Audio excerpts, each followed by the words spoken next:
খাদ্য, বস্ত্র, বাসস্থান, শিক্ষা, চিকিৎসা মানুষের এই 5 মৌলিক অধিকার। তবে ভাগ্যের পরিবর্তন তো দূরের কথা, দেশের সংবিধানের মৌলিক অধিকারের একটিও জোটে না চা শ্রমিকদের কপালে।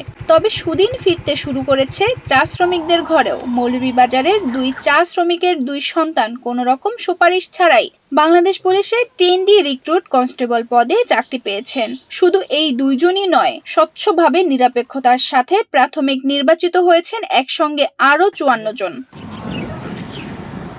4 ডিসেম্বর রাতে নির্বাচিত নিয়োগ বোর্ডের সভাপতি এবং মৌলভীবাজার জেলা police super MKH Jahangir Hossain PPM তাদের নাম ঘোষণা করেন। Double million offer, Walton fridge কিনে পেতে পারেন 20 লক্ষ টাকা, রয়েছে কোটি কোটি টাকার নিশ্চিত উপহার। তার মধ্যে 2 চা শ্রমিকের 2 সন্তানও রয়েছে। কমলগঞ্জ উপজেলার আলীনগর চা বাগানের দিলীপ রবি দাসের ছেলে সুজিত রবি দাস ও আলীনগর ফাড়ি বাগান সুনসরা হরিনারায়ণ বিনের ছেলে সুজিত কুমার বিন। সরাসরি তাদের বাড়িতে গিয়ে দেখা যায় মাটি দিয়ে তৈরি কাঁচা কুড়ে ঘরে 5 জনের সদস্যের বসবাস। বাবা দিলীপ রবি দাসের আয়ে 5 জনের সংসার চলে। অপরদিকে হরিণ নারায়ণ বিনের ছেলে সুজিত কুমার বিনের টিনের তৈরি হেলে পড়া একটি কুড়ে ঘর। একমাত্র বাবার আয়ে সংসার চলে 6 সদস্যের। 2টি অভাব অনাটনের পরিবার। চাকরি পেয়ে তারা আবেগে আপ্লুত।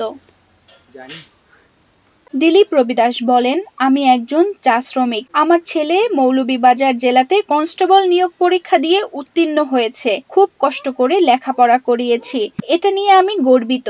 বাংলাদেশ পুলিশকে ধন্যবাদ জানাই। এবং সুজিত রবি দাস বলেন, আমার বাবা একজন চা শ্রমিক, অনেক কষ্ট করে লেখাপড়া করিয়েছেন আমাকে। আমি এখন আমার পরিবারের পাশে দাঁড়াবো। আমি আলীনগর চা বাগানে একজন শ্রমিক, কনস্টেবল হিসেবে সে পরীক্ষা দিয়েছে। পরীক্ষায় অবশ্যই ভালো একটা রেজাল্ট করেছে। আর খুব কষ্টে কিন্তু আমার ছেলেকে আমি লেখাপড়া করিয়েছি। বাংলাদেশ পুলিশের কাছে আমি খুব একটা ধন্যবাদ জ্ঞাপন করছি। আমার বাবা একজন চা শ্রমিক এবং অনেক কষ্ট করে আমাকে লেখাপড়া করিয়েছেন এবং এর পেছনে রয়েছে আমাদের মেধা। এটা আমি 100% সততা বলে মনে করি। সুজিতের মা বলেন, আমিও আমার স্বামী অনেক কষ্টে ছেলেকে লেখাপড়া করিয়েছি। আমার ছেলে চাকরি পেয়েছে, এটা আমাদের খুশির খবর। এবং সুজিত কুমার বিন বলেন, পুলিশ কনস্টেবলে চাকরি পেয়েছি সম্পূর্ণ মেধার ভিত্তিতে। আমি আমার কষ্টের ফলাফল পেয়েছি। মা বাবার ইচ্ছে ছিল যেন নিজের পায়ে দাঁড়াতে পারি। বাংলাদেশ পুলিশকে ধন্যবাদ জানাই আমাকে তাদের একজন সদস্য করার জন্য। চেষ্টা করব দেশের সেবায় নিজেকে নিয়োজিত রাখার। আমি আমার স্বামী অনেক কষ্ট করে আমার ছেলেকে পড়ালেখা শিখিয়েছি। বাংলাদেশ পুলিশ কনস্টেবল নিয়োগে চাকরি পেয়েছি। আমি আমার কষ্টের ফলস্বরূপ এই ফলাফল পেয়েছি। আমার ইচ্ছা ছিল যেন আমরা নিজের পায়ে দাঁড়াতে পারি এবং আমি সর্বোপরি চেষ্টা করব দেশের সেবায় নিয়োজিত থাকার এবং দেশের স্বার্থে কাজ করার। প্রতিবেশীরা জানায় তাদের খুব অভাবের সংসার, ছেলেদের চাকরি হয়েছে, আমাদের খুব ভালো লেগেছে। বাবা মা অনেক কষ্ট করেছে লেখাপড়ার পেছনে, নিজের পায়ে দাঁড়াতে অনেক পরিশ্রম করেছেন তারাও। ওরা আমাদের চা বাগানের গর্ব।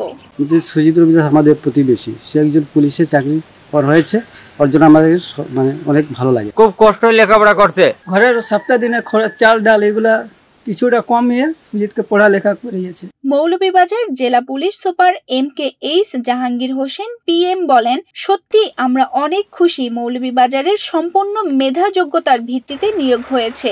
আমাদের কোনো কৃতিত্ব নেই এখানে, কোনো নেতা বা সিনিয়র কর্মকর্তার প্রভাব পড়েনি এই নিয়োগে। সত্যি খুশি মৌলভীবাজারে।